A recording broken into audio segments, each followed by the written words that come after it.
Hello, math class. My name is Ge, and today I will be briefing you guys on the MA360 383 midterm problem. So, what exactly is this class I've been taking recently? So, this class is very different from all the other classes I've been taking before, as this class focusing on proven mathematical proofs, such as like theorems or other patterns that people observed. So that's basically what a proof is. Basically, just to show if something is true or something is not. So it's basically to just prove true, false, or to validate um, a thought.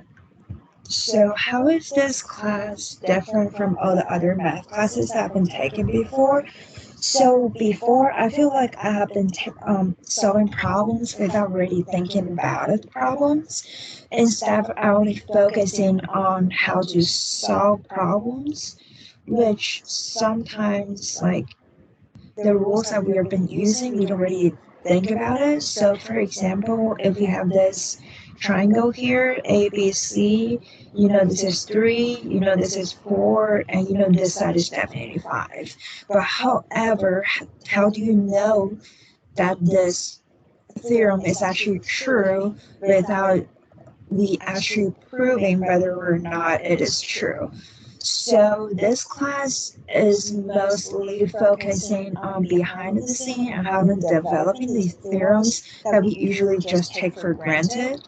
So therefore, in this class so far, I have learned that we shouldn't take things for granted, because a lot of these things are mathematicians taking years to develop, and we really like, even though they've spent so many years on them, is still like not sure if something is true or not.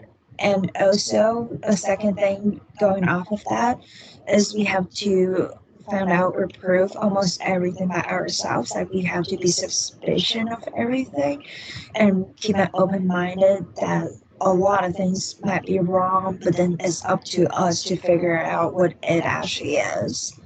So for today, there's an example that I'm trying to prove in order to show how exactly I've been doing in this class for the past, like, it's almost 8 weeks now. So here's an example problem that I got for today. So the question is that the power sets of a set are the set of all subsets of a set. So, for example, so we can see this portion of the sentence as the definition of power set. Then we are trying to show whether, like, and then keep going on in the question. For example, if set A is 1, 2, then the power set of A denoted by P of A, which is, this is an empty set, A, which is itself, and then 1 and 2.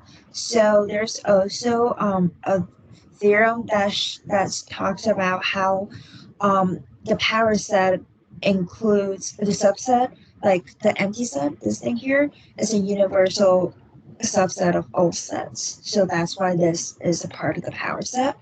So, and then getting into the actual portion of the problem, so let A and B be sets. We have to use examples to determine if it is true that the power set of A equals the power set of B. Then we know that A equals to B. If it is true, prove the statement. If it isn't true, then we need to find a counterexample and prove a condition that this statement might be true.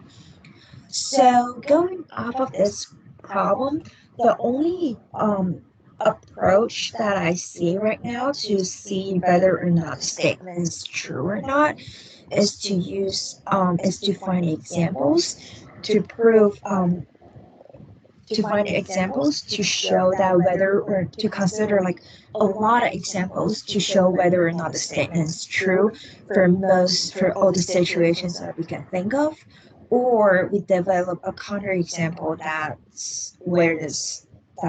that's a situation where the statement does not work. So what I'm thinking right now is the power set of any sets. It can be the power set of any set is usually, if we think about it, of all sets. One similarity between all sets is they all have the empty set as a power set. So power set of a random set X.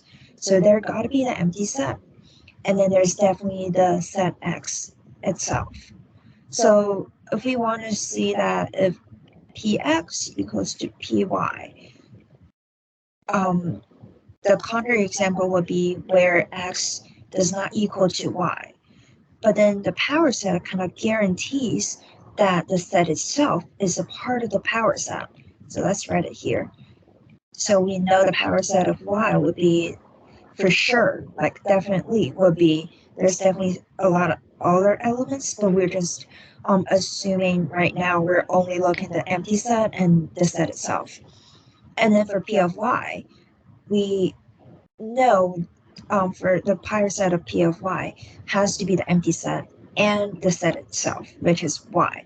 So let's say if Y does not equal to X, then from here we know for sure that the power sets of X and Y would definitely not be equal, as we already lost this condition here, since X already does not equal to Y, and then these two power sets, X and Y, cannot equal to each other.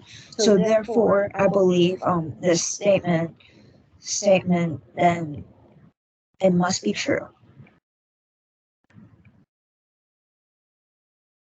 So therefore, even though we think that it must be true, we must have to develop a proof to show that it is true. So for the past 8 weeks, I've been dealing with a 6-step method, which the first step is develop examples. So we're trying to prove if power set of A, so let's say power set of A, which they will give us an example saying power set of A is the empty set, A itself, and then 1 and 2. So let's say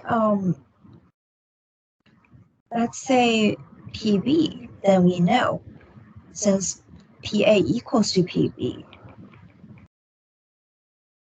we know that PB has to be the null set, B here, and 1 and 2. Those two sets has to equal, so the 4 elements have to match each other.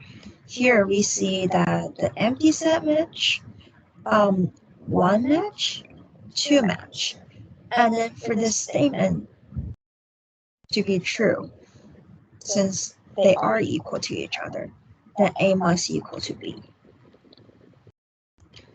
Okay, and then the if then statement is fairly easy to come up with, since they already give us here. If P of A equals to P of B, then we know that A equals to B. So we will just say if P of A equals to P of B, then A equals to B. So this is our if then statement, and this is basically the most important part of a proof. Following that, we have to write down the know. So what do we know here? The know is essentially just the if portion of the statement, which is the power set of A equals to the power set of B. Expand your know. To expand your know, all I can think of is to kind of digest the power set of A and B. So for power set of A, we can break it down into the empty set, A itself, and any sub-elements of A. This set here must equals to power set of B, which will be the empty set B itself, and any other sub-elements of set B. And from here, we're going to move on to the next portion, which is write down the show. So what we're trying to show here is that A has to equal to B. Basically set equality, and then step 6, we have to expand the show. There's nothing really to show because this is a simple set equality saying that set A equals to set B, right?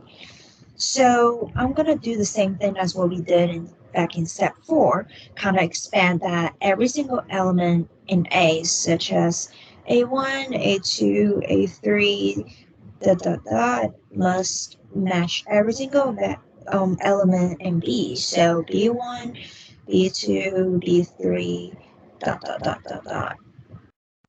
Okay, so in order to prove this, so we have to write down a clean proof. So first of all, we have all the elements that we need here from step 1 to step 6. So let me quickly write the if this statement on top so we can get reminded. So if the power set of A equals to the power set of B, then A equals to B. One method I want to prove this by is I want to prove by contrapositive.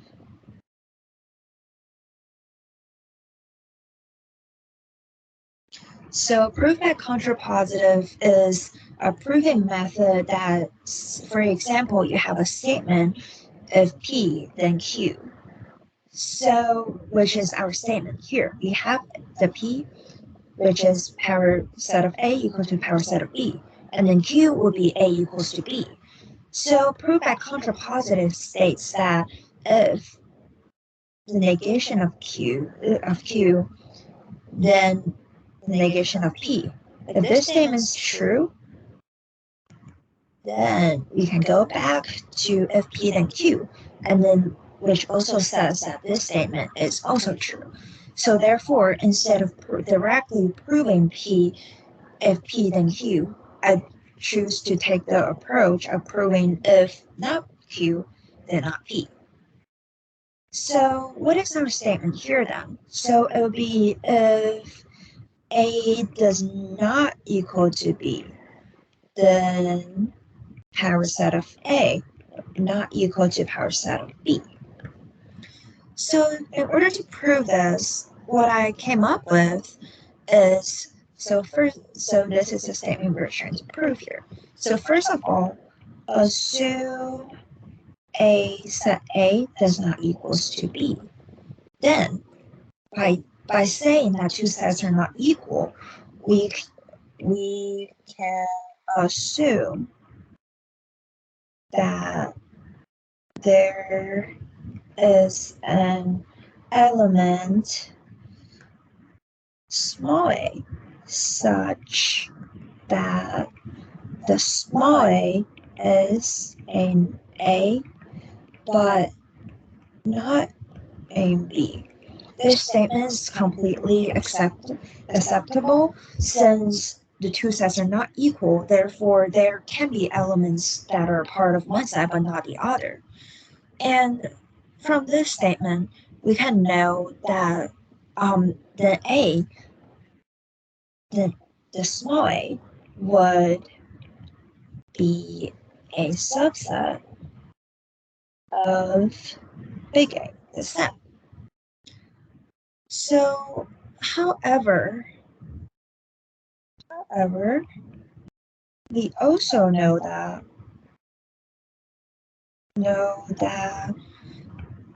A would not be